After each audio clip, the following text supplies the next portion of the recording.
Hey, I hope you enjoyed that little animation because I had a lot of fun making it.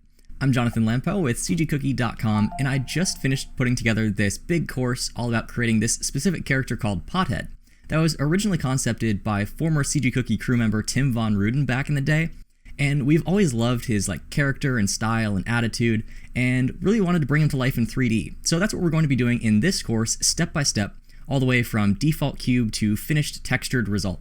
I think this guy makes for a really great learning project because he's made up of mostly simple shapes with a few complex pieces thrown in.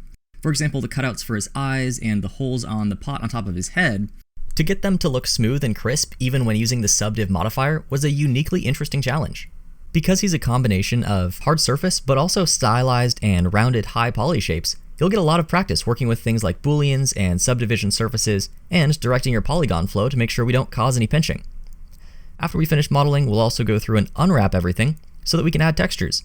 The materials will be a combination of hand-painted textures mixed with procedural details, and along the way we'll do stuff like animate the eyes just for fun.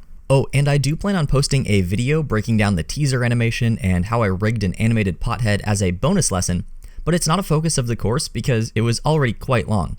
But if you've taken Wayne's animation courses on CG Cookie, then you'll be more than prepared to tackle the same types of shots. So by the end of this course, you'll have a full character that's ready for rigging, animation, or exporting to another program. It's a step-by-step course for intermediate Blender users or beginners who have a little bit of practice with modeling and texturing already, but really want to get up to the next level.